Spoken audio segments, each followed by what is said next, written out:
Sujini is my guest here on We Connect. She's a geneticist at a company called Xcode, and she's been quite clearly telling me that DNA isn't destiny. And I'm going to go back to her and have that chat with her, continuing. Very interesting indeed. Hope you're watching. Now, Sujini, DNA isn't destiny is what you're saying. I think I'm going to ask you to explain that to me once again. DNA isn't destiny in terms of, you have inherited the genetic factor from your parents or from your ancestry. In that way, we don't say it isn't destiny. But thinking that I have inherited certain diseases or variations from my parents, it's the end all to me. I don't have to do anything with my life. That is what we're asking you to change. You have to have more focus on nutritional recommendations and fitness recommendations that are the priority today, because people have been living an adverse lifestyle, and the prevalence rates of 1 in 4 have been hypertensive and 1 in 10 being diabetic, and the cardiovascular diseases growing at an alarming rate amongst us.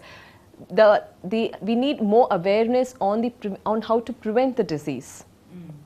So that's precisely where we are saying DNA isn't destiny. So it's just that you have inherited it from them, but then you have to make all these lifestyle recommendations that we offer to you based on what you have inherited to make life more effective and healthy going forward. So so really what you're saying here is that you're not really saddled. You don't have to be saddled with this and this, all these lifestyle diseases, just because your ancestors had it. But have you tested your own DNA? I've done for my family members, and mine is in the process. Really? Yes. It takes long, does it, to do? No, it is the report comes out in about 4 to 6 weeks. Really? So I wanted to get done for my family members first initially, and then mine is in the process now. Right. Now, to lay people, the only time we think about DNA is when you're trying to trace a child's father, or when you see a police report where they did, DNA analysis, etc., etc. Now, you talked about saliva as a sample that you would take to actually check out my DNA. What about anything else, any other part of us? We are mostly focusing on saliva because it is stable in its natural medium. We do not have to store it in a different temperature. It's now normal in its room temperature. You don't need to add any preservatives like what you have to add for blood, and you have procedures for storing it. But saliva is in its natural form. It's very stable, and so we go with saliva for testing it. All other medium of the blood, hair, nails, etc. can be used, but in our company we do saliva because it's stable in the room temperature. Right. So Sujini, you were saying that it's not just saliva, it's nails, it's hair, it's so many, any body fluid really. This means that all of us and every part of us actually, speaks of our ancestry in a way, isn't it? Yes, all cells have DNA in it, and it's which mode you want to choose for extraction of the DNA for analysis that matters the most.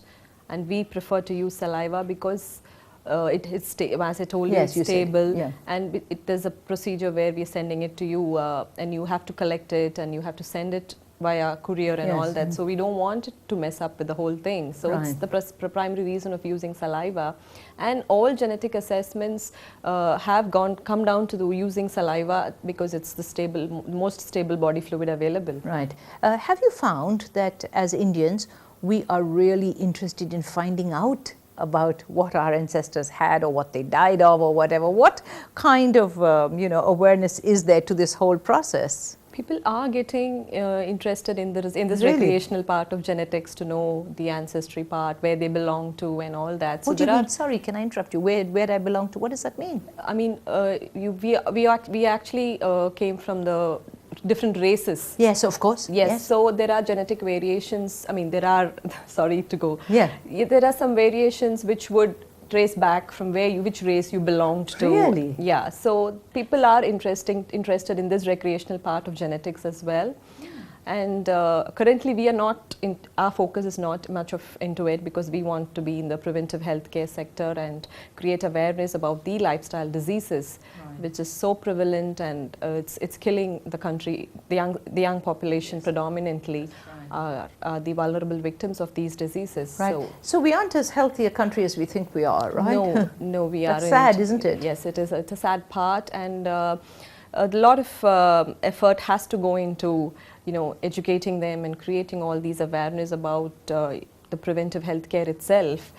Because, for example, if I'm going to tell you, you have your family history is this, and you have to be cautious and all that. Nobody just wants to listen. They still carry on with their adverse lifestyles and what they think is the right way to go. Right. But once they have this assessment done, it's a trigger. It's just to know, okay, there is something wrong in the body which I need to take control, and it is possible to take control because we also analyze your body for how good it can metabolize fats and how good it can metabolize carbohydrates. All from this sample? Yes.